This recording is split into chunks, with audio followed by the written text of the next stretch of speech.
Peace, everybody. I wanted to follow up on my last video dealing with evil.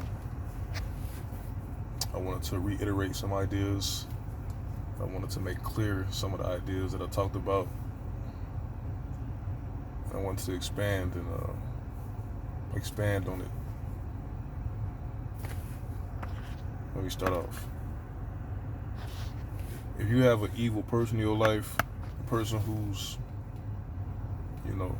who was probably hurt or taken advantage of by others, and now that they actually think that this is the way of life, this is the creed of the jungle, how I should say it, to take advantage and get all you can out of the next person, you might actually be their victim, not knowing they're taking advantage of you.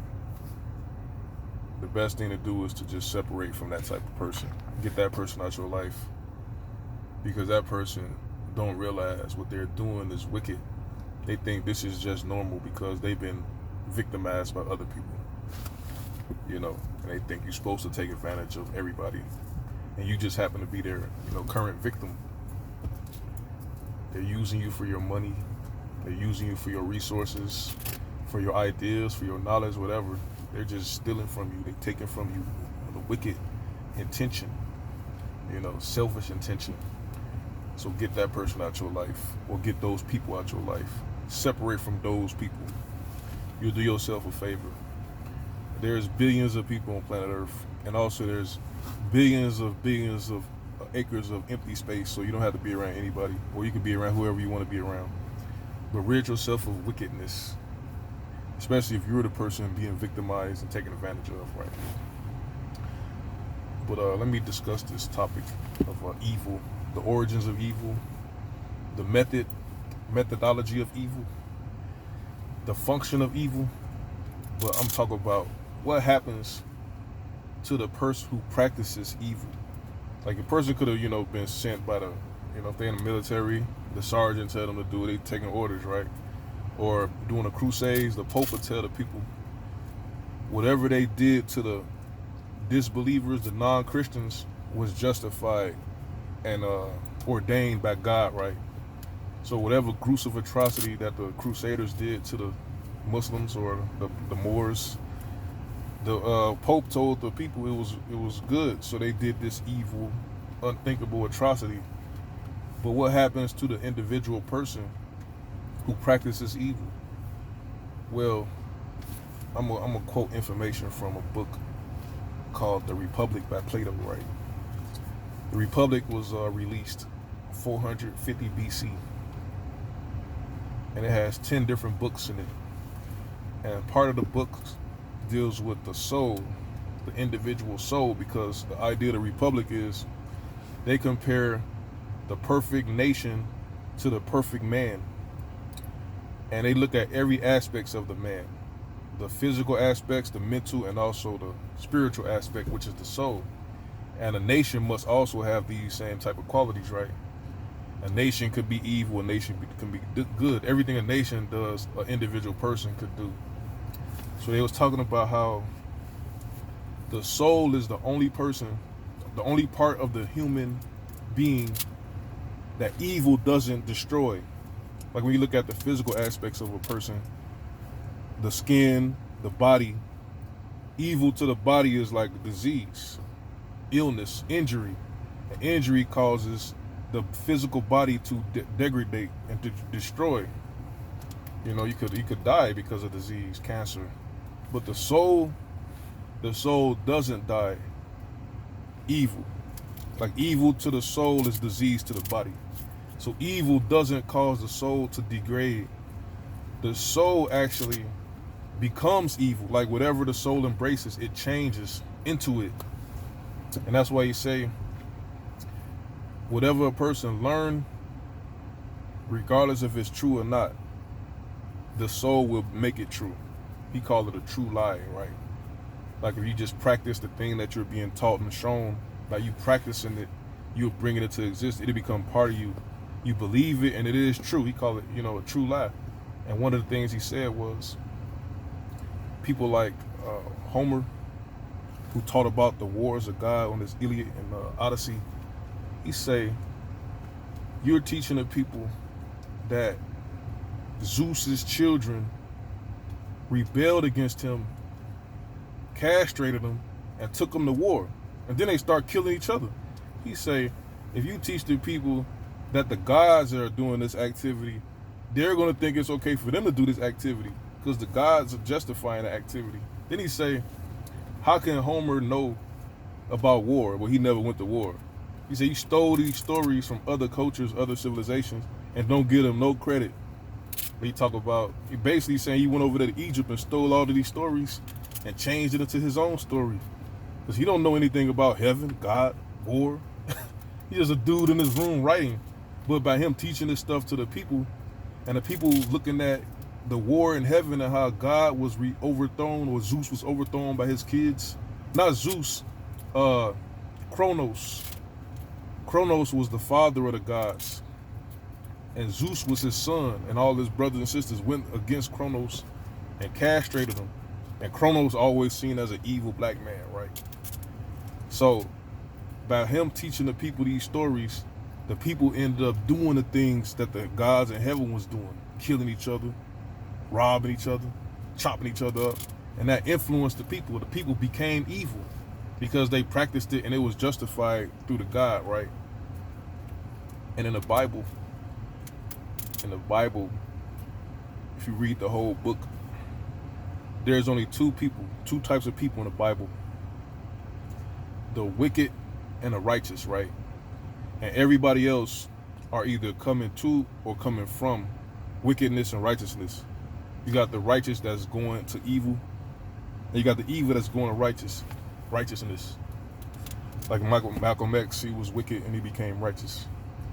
Like when Jacob had the vision of the ladder that extended to heaven, he saw a ladder extended to heaven. And there was angels ascending and descending. That's what happens. Like, you either going to wickedness or leaving from wickedness. Or you're just either wicked and righteous. Once you get there, that's what you is, but you could always come away from wickedness. Like what Jesus say, to become born again, to repent. You could undo your wickedness by practicing good. Like whatever you practice, that becomes part of yourself, your character. An evil person is seen as a person that practices evil.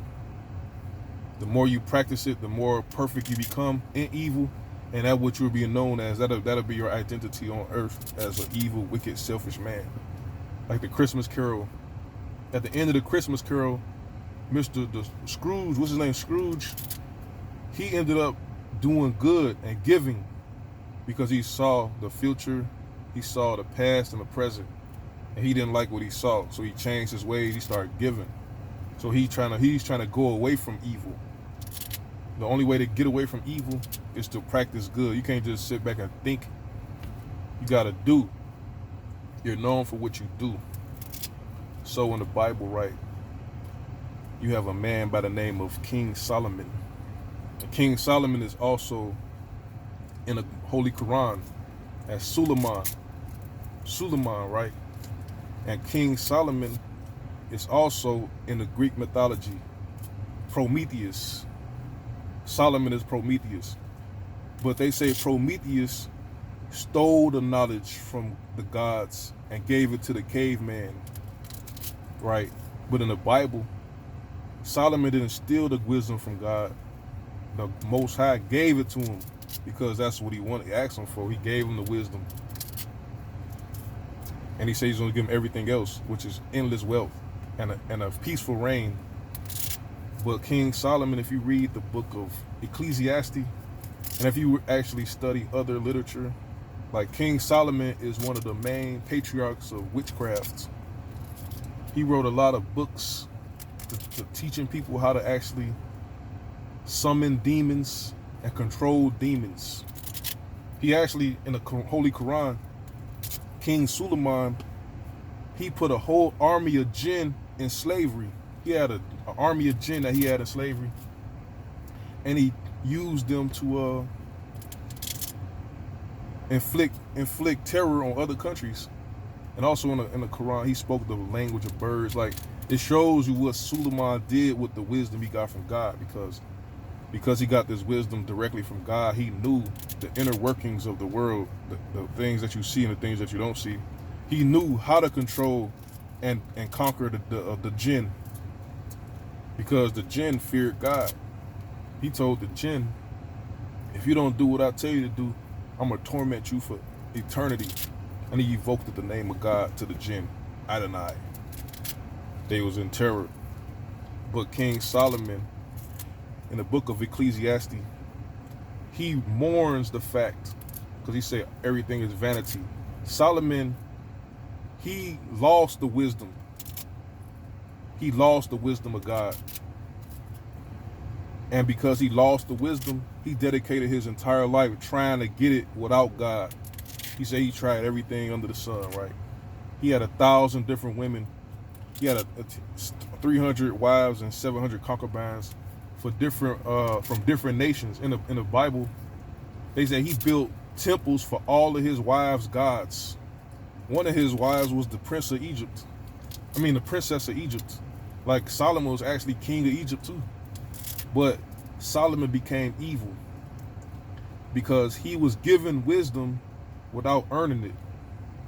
So he didn't deserve the wisdom that was given to him. And two, he wasn't righteous. Because righteousness comes from practice. He was neutral, But when he got the wisdom, his activity shifted. Like it wasn't really directed towards one way or the other.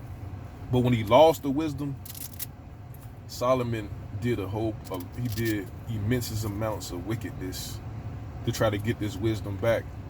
And because Solomon did so much wickedness, God divided the children of Israel into two different nations.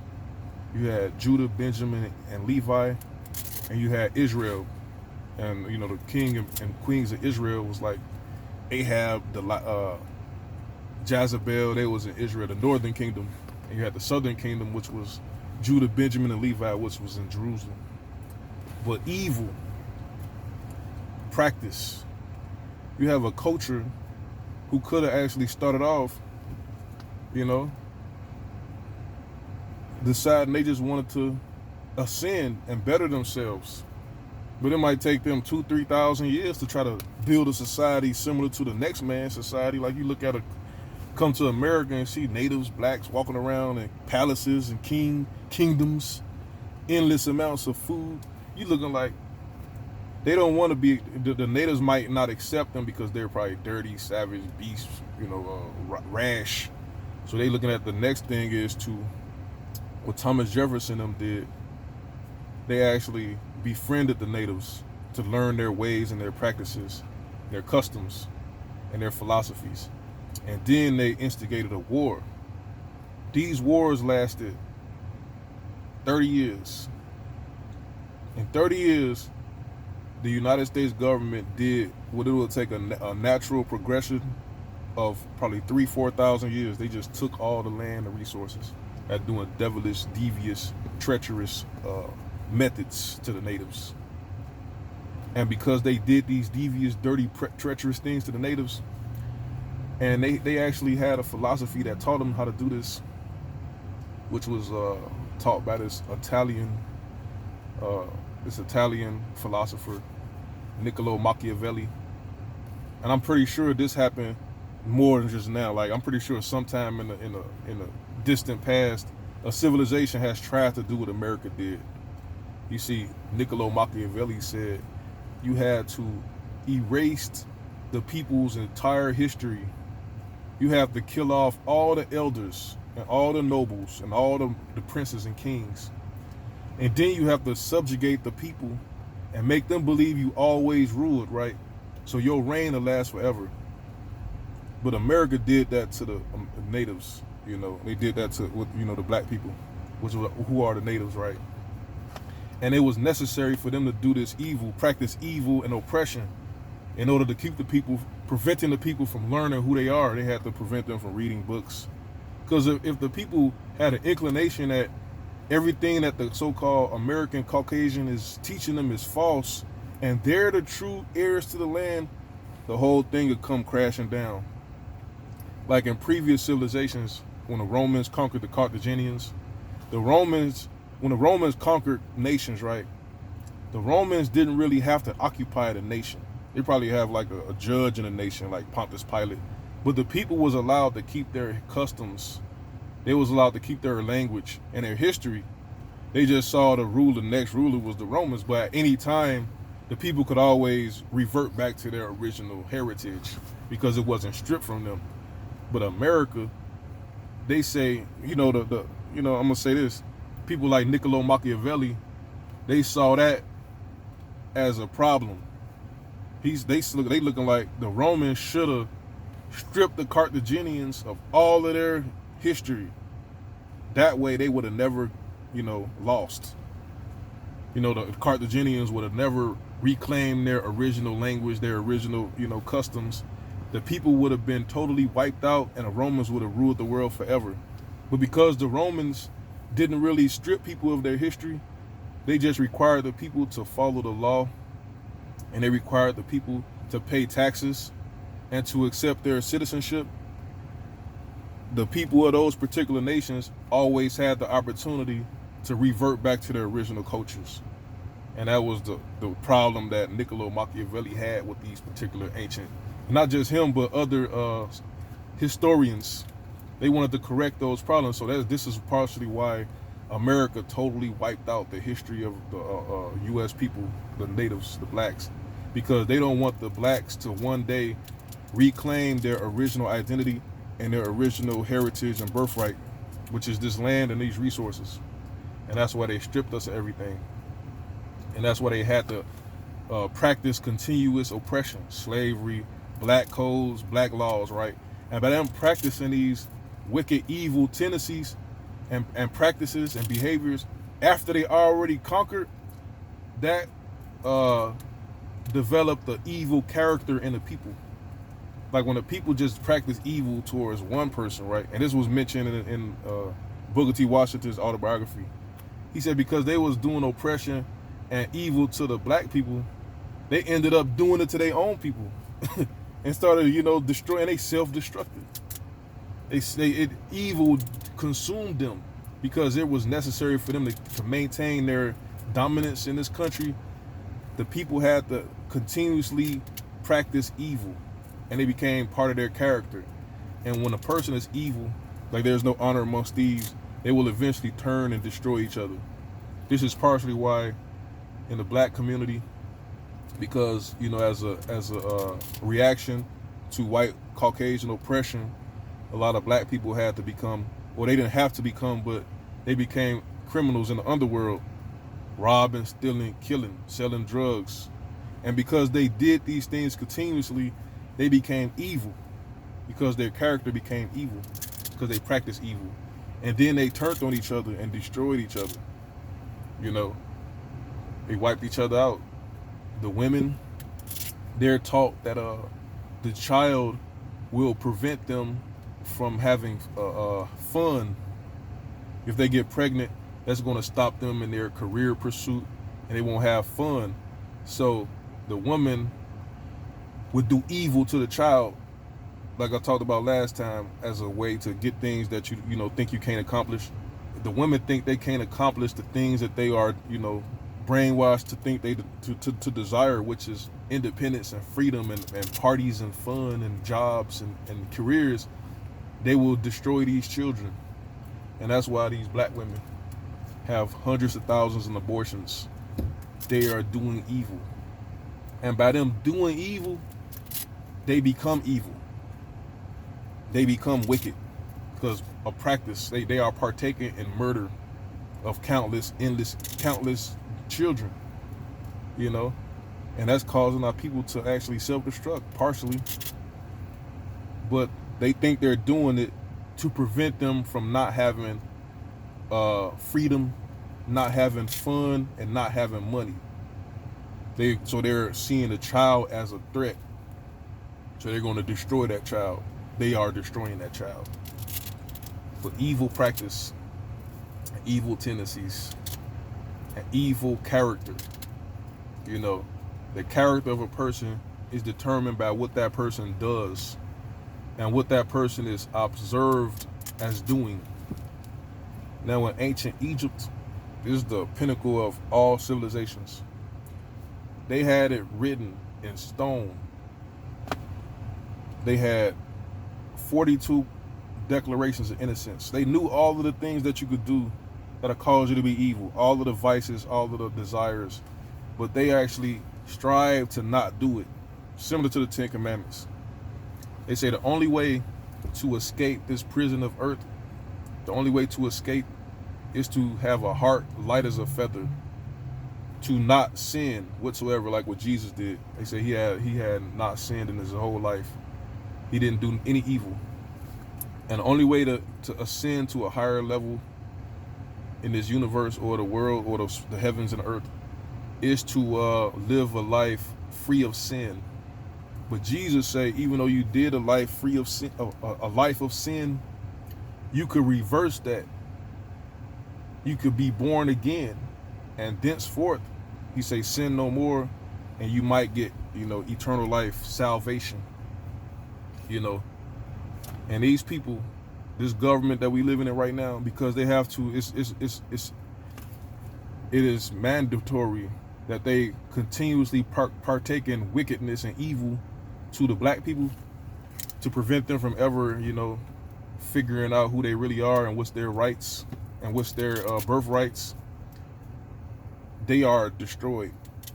They already are destroyed. They could never ascend. They could never have salvation or redemption. Because in order for them to have redemption, they will have to undo the evil that they have done. And they have done immense evil to the black people. That's why people talk about reparations, making a person whole, restitution, repentance. But if they was to do that, they would have to give back all that they have stolen. Plus, they say double, probably 10 times. And if you don't do that in the Bible, they say it's up to the 10th generation.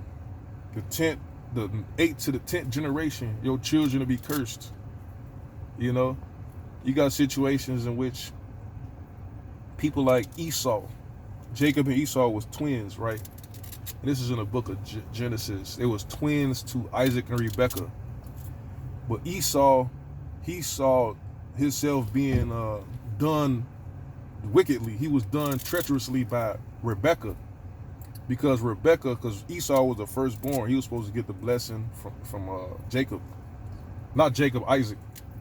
But Rebekah deceived Jacob into giving that blessing to Jacob. Rebekah deceived Isaac into giving that blessing to Jacob. And from that point on, Esau and all Esau's descendants have a problem with Jacob. They are going to war. They still hate Jacob because of that evil act that was done to Jacob. They still got to this very day, they still want revenge against Jacob for stealing the birthright. And Abraham and Sarah, their first child was Ishmael. Ishmael was the son of Hagar, the Egyptian. And Ishmael is the father of the Arab people, Islam. But Sarah hated Ishmael. And when Sarah was finally given a baby, which was, I think, Isaac, Sarah told Abraham to throw Ishmael out into the wilderness with Hagar. Just threw him out. And they didn't get no birthright, nothing. And you think Ishmael don't want revenge against, Isaac and Sarah for doing that to him? Throwing him out his own and taking him away from his own father, throwing him out the house into nothing. See, Isaac family have to make amends with Ishmael's family for the evil that they did. And the same with Jacob and Esau. In order for them to get salvation, they have to do that. In order for this country to receive salvation, they have to make a restitution and make amends with the evil that they have done to the people. Otherwise, they're doomed. They'll never ascend. They will never have a clean slate. Now, you looking at people as an individual, and this is I read this in the Bible too. Jesus said you got to go find everybody you did evil to and ask them for forgiveness. You have to actually work. You have to do works in order to receive salvation and to escape evil. You can't just do evil. Like they're telling people, like a lot of people believe giving money to the church will clean their evil, the evil that they have done, the people they have robbed, the people they have destroyed. They think giving money to the church will give them salvation. But they have to undo the evil that they've done. And they have to return the thing that which they have stolen. If you stole a person's money, you have to return that money. You have to pay restitutions. You have to replace that. You have to pay them plus some, plus interest. In order for them to actually, in order for you to actually get on the right track, you have to show good deeds. And when you practice good, like I talked about earlier, the soul will morph in any direction. The soul changes to whatever you do and whatever you think and whatever you act. It's really act. Whatever you practice, the soul has a memory, and you will be greater at that. Like when a person is towards the side of good in their soul, it's harder for them to do evil than a person who's towards the side of evil in their soul, to the left of their soul. So you got, and this is in this book called the Nicomachean Ethics by Aristotle. He kind of actually broke it down scientifically and practically. The philosophy by Plato, like he said, whatever you practice, the soul goes in that direction. On one extreme of the soul, you have virtue, and the other extreme of the character or the soul, whatever, you have vice, and you're either going to or from, and in the middle, it's the golden mean. Most people want to be in the middle, but to be at the very top of that, of virtue, you won't, people think that's wicked, that's suffering. You'll suffer doing that, like monks. And we look at people who pretend that they're on the right side of virtue, the Catholic priest, and we find out they really on the right side of wickedness, doing this evil to the children, But evil itself, it has a function, it has a origin, but it continues in the character of the people. It continues. And in the scriptures, the Bible, it says, God has no respect to person, right? There's only good and evil, the ancient philosophy. And in Aristotle's literature, they talked about how there's no secondary quality to being a human being, right? They talk about the characteristic of a person doesn't, negate the aspect of it being a human being. Like they use the example literally in this book, Organas. They say there's no white man or black man, right? And this book was written 400 BC. There's no such thing as a white man or a black man, because the secondary characteristic can be shared by inanimate objects and animals. You got a black horse, a black chair, but does that black chair, does that so-called blackness make the chair a man? You were saying basically the virtue is the man, and it doesn't have a contrary to it. There's no not like everything is not a man but the man. Like, you can't, like how they teaching us that somehow a man evolved from a monkey. But if you evolved from a monkey, does that also mean you could become a monkey? You just going in one direction. You see what I'm saying? But when you teaching that man is something other than man, not, like how you taught that man was made perfect, If you saying that you evolved from a monkey, you can justify subjugating people as monkeys and animals. But if you just see people as just the perfect aspect of it, then it's harder to actually try to treat a person other than a man. You see a human being over here, over there. You know, you can't really treat them differently if they're the same. You got the same aspect of being a civilized man, right? But when you actually associate human beings with animals, saying we come from animals and insects and bugs, you could try to reduce people to something other than the perfect man and try to oppress them just based off of that. You know, like this is less of a man than that man, or 3/5, 2/5, you know, of a man, you know, 3/5 of others, stuff like that. You a 5/5, I'm a 3/5. And this is wicked philosophy. In order to deprive a people of something, you have to try to justify it in science and in religion and in culture in order for the people to not rebel. Instead of just saying we just wicked, you say, oh, we not wicked. This is the order of things. They're just not human beings, right?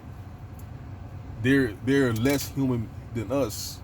Therefore, we got the right to destroy them and oppress them. You know,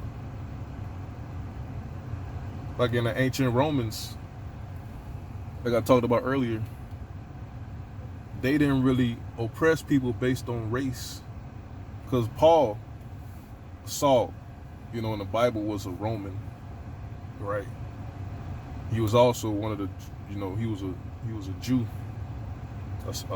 Pharisees, but he was also a Roman. And a Roman is just judge people based on their character, their merit. You see what I'm saying? Like anybody had the ability to do courageous acts, bravery, you know, valor, honor. And because a person did these things and had these qualities, they was allowed to ascend.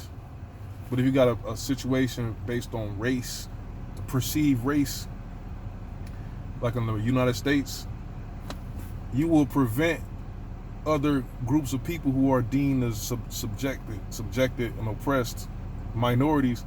They won't have the same opportunity to ascend based on their character and their valor and their merits and their own actions. This is why the Roman Empire was superior, because they allowed people to define themselves based on their own actions.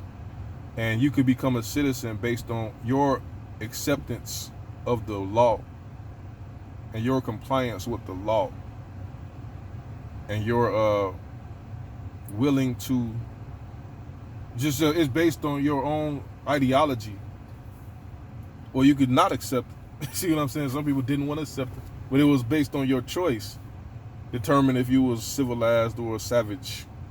That's what they say. Everybody was either civilized or savage. There was either Romans, they considered Romans as civilized and barbarians as savages, but they had to choose whether they was going to be a savage or civilized. It wasn't like predetermined. Like in America, you got your caste system where you're the minority and you're the majority, right? And your Caucasian skin will put you in a position of honor and prestige without you having to prove yourself and demonstrate these qualities, demonstrate courage and valor and honor and integrity, dignity. These qualities was all you really needed in the ancient world. Righteousness. Like in the ancient world, the righteous man was seen as the greatest thing on earth. Nowadays, the righteous man is a fool. It's the money man. The Caucasian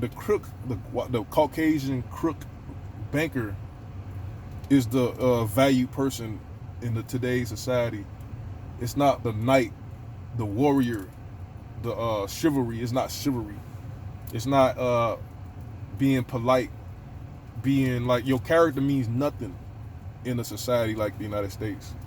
It's all based on your caste, and it's based on your predetermined skin that you had absolutely nothing to do with, and your ability to ascend and achieve in the United States is hindered due to evil. But the evil has a function. Like I keep telling people, the evil is necessary in order for them to maintain their position in this country and not lose it to the original people. So you have to deprive and oppress these people. But by you doing these things, your character is being degraded, and you will end up destroying each other.